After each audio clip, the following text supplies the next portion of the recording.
Hello guys, this is Becca, and you are looking at my diamond painting here. I am doing this video by request. Plus, since it's Thursday, I think I'm going to go ahead and hashtag it with Dazzling with Diamond Paintings. I missed putting up a video last week,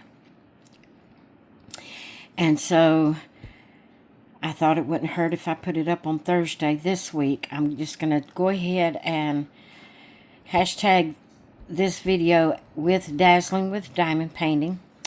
Dazzling with Diamond Painting is a collab hosted by Brenda over at Maniac Grammy's Homestead.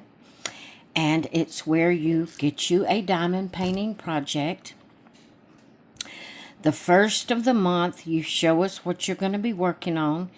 Every Friday thereafter, you do an update video showing how far you've gotten on your project.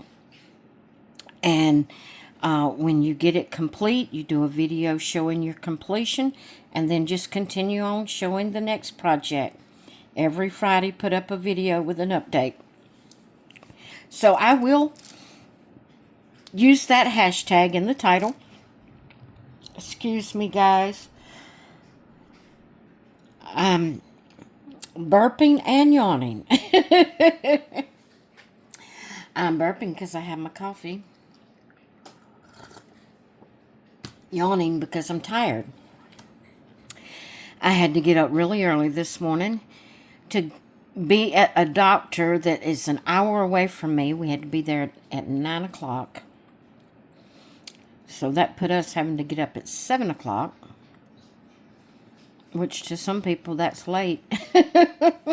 But for me that's early. Especially when you don't get out and go anywhere normally. And but I had to go to my eye doctor. I have an update on that situation. I've got to have eye surgery. I'm not going to go into the details on this video, but I do have a video up on my doll channel giving all the details of that. And what I will do is in the comments below this video, I will link the video from my doll channel, and I will pin it to the top of the comments, so you can just go and click on the link if you are interested in hearing what's going on with my eyes. So we won't go into that on this video. So we got all the, as I like to call it, preliminaries out of the way.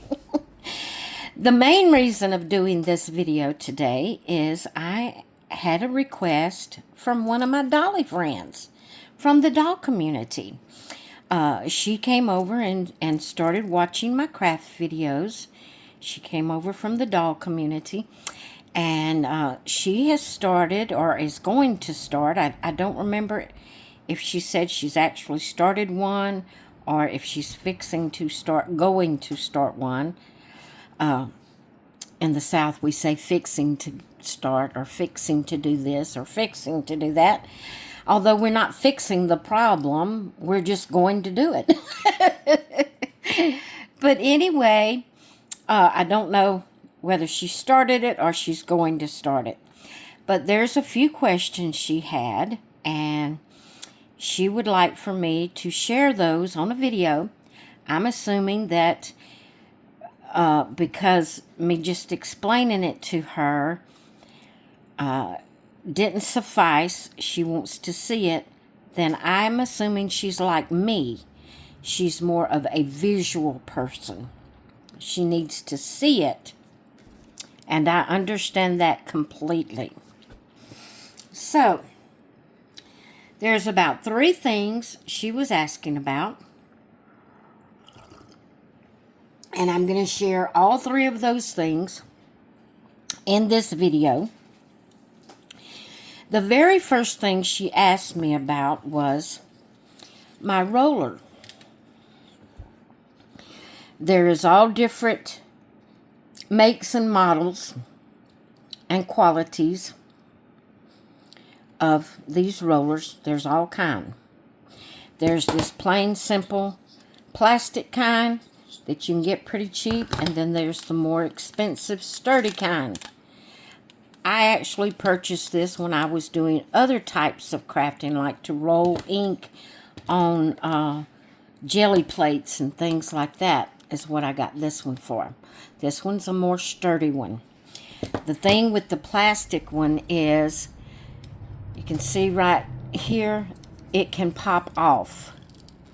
Now, it won't for me on video. There it goes. It can pop off. So when you go to use this type, you got to make sure you have the opening down where it won't push your roller off while you're rolling it. I'm going to show you what the roller is for and how to use it. Now, I'm not going to show it to you right now because I'm showing all this, but it is to roll your diamonds down. But I will give you a better demonstration later on. So she was asking about the rollers. Then she was asking about the cover minders. This is a cover minder, and there's all different shapes and themes and sizes and all kind of different ones. I will show you my other ones. But a cover minder is a pretty decorative piece that has a magnet on the back of it, and then it has the little extra magnet. Now, what you do with this is when you're pulling your film back, if you do like not everybody uses this type, leaves the cellophane on. Some people take the cellophane completely off and use what they call cover sheets. That's a whole different thing that I've never used, so I can only share with you what I am doing. But now I'm at the last piece, so when I'm working this last piece, I just take it all the way off. But I still use my cover minder because as I put drills on, there's less sticky places on there, so it's easier for the cellophane to fall off. So I use my cover minder until the very end. But say I'm up here working on this section and I have the cellophane rolled back. The cover minder is to put on the cellophane so it won't flap back over while you're working. It's to keep it out of the way. So what you do is you take, whether your project's laying on the table, up on an easel, on a light, whatever it's on, you take your cover minder, you take that magnet off and slip it behind the canvas. Now you're going to have to hold it until you get your front part up here, and you move it around and that magnet will follow,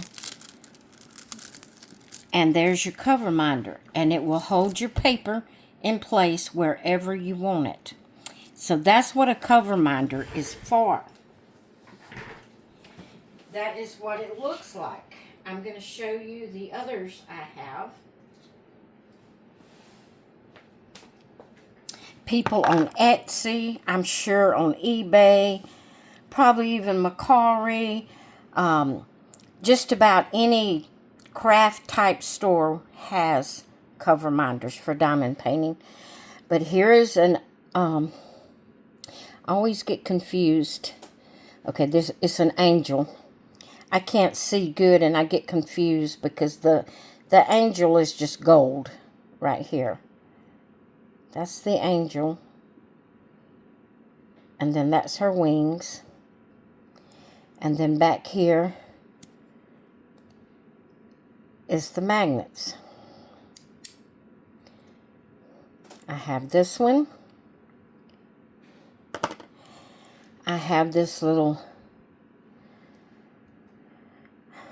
I call it a raindrop. I don't know what it's supposed to be.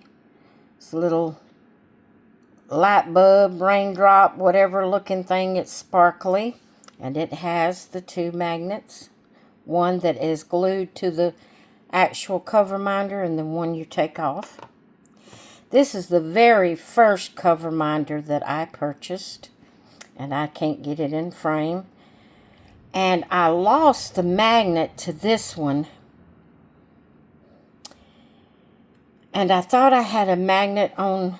Somehow or another I lost the magnet that you put behind your canvas where it would stick to it.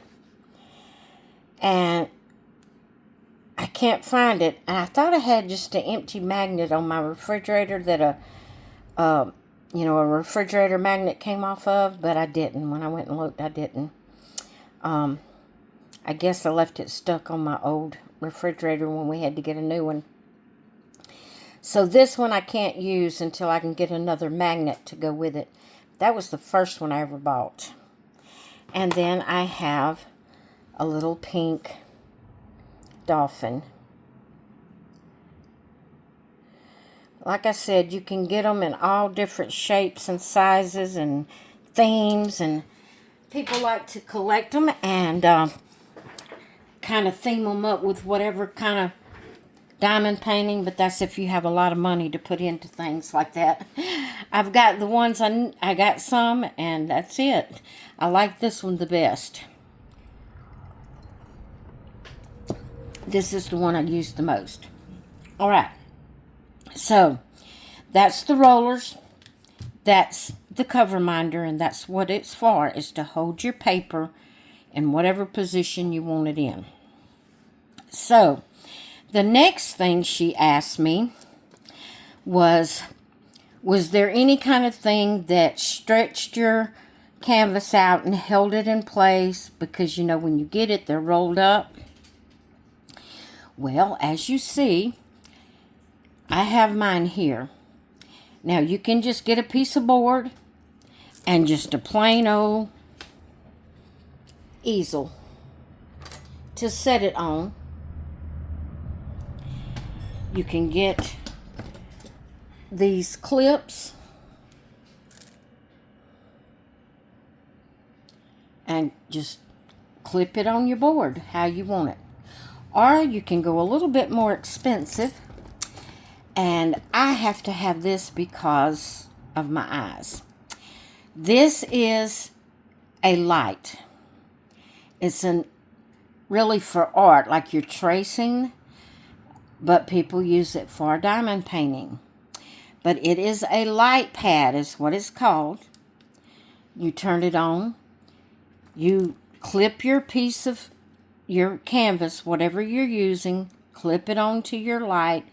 You've got your light on, and it helps you to see those numbers and letters and symbols a lot better if you have that light shining from behind it. This is what I use. If the canvas is bigger than the light, you can get the light on Amazon.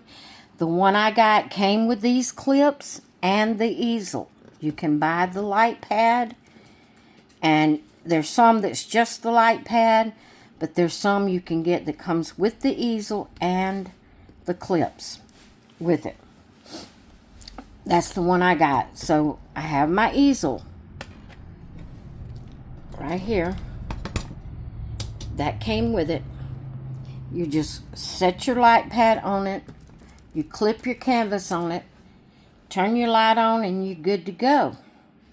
And that holds it in place. Now, like I said, if your canvas is bigger, just roll it up down here at the bottom. Just take the excess and roll it up. Work on your top. When you get the top done, move it up. Let that top part hang over your light and work on your bottom part. Clip your canvas on and work on your bottom part. That holds it in place. It don't move. You don't have to take it off till you get it through. It's there. So that's what you can use to hold your canvas out where it don't roll up on you. And it's easier to me, if you do it laying flat down on the table all the time, your neck's going to get hurt looking down there all the time. To me, it's just better on my neck and back if I do it on the easel. Now, I had to take a sip of coffee. Now I'm going to move you over to the other desk, and I'm going to show you what the rollers are for. Okay, I'm going to pause you. Hold on just a minute. Okay, so we're back over here at this desk, I've taken my canvas off of the light. Got it laying flat on my desk. Now, guys, I had to learn all this stuff when I first started. You know, when you've never heard of something and you don't know about it, then you have to be told because you don't know. And it's nothing to be ashamed of that you don't know. And I like, when I give out details on something, I like to really give the details. I don't want it to be hanging that maybe you don't understand what I'm saying. So, my canvas is laid here. Now, this part, you usually wait until you are completely through with your canvas. Every bead is in place. If you're wondering what this is around, when they pour this is washi tape. When they pour a canvas, the glue comes over a little bit on most canvases. Some don't, very few don't. Usually there's a little spot of glue that you're not going to put beads on. So a lot of times if you don't put washi tape over that, it will, especially if it takes you a little while to do the canvas, it will start picking up dust and dirt and, you know, oils off your hands and things like that, and it'll get to looking dirty and dingy around the edge of the diamond painting. But now, if you're going to trim it off right to the painting when you get through and frame it, that's not going to matter anyway. But I don't always put it around the edge of the canvas. It's just according to how much glue has seeped over the edge of the actual picture portion. That's what that's for. When I get through, I'll pull that washi tape off. You see the washi tape here? This was just a full sheet of clear cellophane on top of my canvas before I ever started. I take my washi tape, I put a section down the middle, going down, and one going across, section it off into 4 sections, and I work on one section at a time. And once I get through with this section, I cut the cellophane away from both points here where there's no cellophane to go over that section anymore because it's complete. And that's where I've gotten to the bottom here. I've cut off this section here, I've cut this section here, and this section here. That only leaves this one section. That's what, you don't put the washi tape on the canvas on the picture part of it. If you put it down on that glue, on that picture part, most of the time you're not going to get it up. It goes on top of the cellophane. The reason I'm emphasizing that is someone didn't understand what I was saying, and they put the washi tape directly onto the glue on the canvas before they ever started working. Then they couldn't hardly get the washi tape up. So don't put it on. The only place that it should touch glue is if it's off the picture part of the canvas. So, all that being said, I know I go around the world trying to explain things, but I want to make sure I've said it where you can understand it. So I'm going to remove my cover minder. I'm moving it over to the edge so that magnet will stick and I won't lose my magnet. I'm going to remove my cellophane. Now, I'm not through. So, at this point in my canvas, I wouldn't normally do this. I would wait until my canvas is completely done.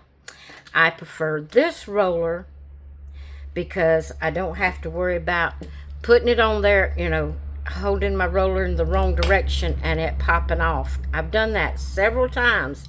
Just pick it up and start rolling, pressing, and then my roller just pop off because of the opening. I didn't notice to turn it this way where it would be pushing against the wall instead of the opening.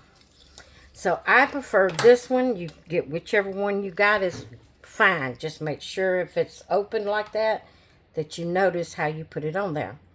Now, what the roller is for is sometimes some of the beads don't go all the way down, or just the moving around of the canvas and you working around will kind of, the beads will kind of pop up a little bit. Not pop out. Sometimes if the glue ain't strong enough, very few times this happens, but sometimes you will get a canvas that maybe the glue is not quite as sticky, and if you're not careful, beads will pop off and you won't realize it until you've completed your whole canvas and you go to looking, and you'll notice places where little beads have come off. But most of the time they don't come off. They just maybe kind of come up, or maybe you didn't push it down quite hard enough when you put it on there or whatever. So what the roller is for is when your canvas is completely finished, you're just going to take your roller and you're just going to roll over your beads. And what this does is, if there's any that's not firmly secure and pushed down, it's just going to make sure they're all pushed down. Now, I'm not going to do this section because the glue's still exposed. But you just do this. Kind of put a little bit of pressure to make sure you're getting all of your beads firmly pressed down. Now, a lot of people doesn't even do this part. A lot of people feel like they put enough of pressure when they're putting their beads on that they never have any problems with any popping off. And most of the time, I never hear a click when I'm rolling my roller, because most of the time I'm pretty heavy-handed and push it on pretty firmly. But there is occasions, and it's mostly with the square beads. I refuse. I have done the square drills, and I hate them. Some people love it. Some people can do either or. I hate the square beads. I don't like them. And if I can help it, I won't do another one. If I mistakenly get one and don't realize I've gotten the square instead of the round, I will try to do it. But I always try to remember to look and make sure I have the round drills. So this mostly works more really for the round drills. But if any of your beads is not firmly down, when you're rolling on it, you'll hear a little click, like it's clicking it down. You know, it's clicked against another drill going down into place. I didn't hear any clicks on this one at all. But like I said, this is a step you don't even have to do. It's just something I do because I have the rollers, and so, you know, why not do it? Don't take 2 or 3 seconds to do it and it's over with. But you don't have to do that. But you did mention, now I'm talking to Fran. Her YouTube channel is Dreams of Babies. I will have her link in the description if you'd like to go check out her YouTube channel. She is a doll channel. You said you already bought a roller, so use it, you know, but I don't do it until my whole canvas is complete. So, I hope I have covered everything that you've asked me. I hope I've explained it where you can understand what I'm saying. If you have any more questions, feel free to ask, and I will do my best to answer them. If you need to see it, I understand completely. I like to see what people are talking about. So don't worry about that. I'll be glad to show it. If I know, you know, what it is and know how to answer the question, I'll be glad to share it with you on video. So let me know if I've covered everything you ask, or if you have any additional questions. So I hope you all have enjoyed this little tutorial. And like I said, I'm going to go ahead and put the hashtag for Dazzling with Diamond Painting in this video, because you see how far I've gotten. There'd be no need for me to do another video tomorrow, because I don't know that I'll have time to work on it today anyway, so this is where I'm at with it. And I will give you an update next Friday. I'll let you know if I've gotten it complete. So, yeah. All right, guys. I'm going to let you go for now. I hope you all have a great rest of your day, and I will see you in the next one. Bye.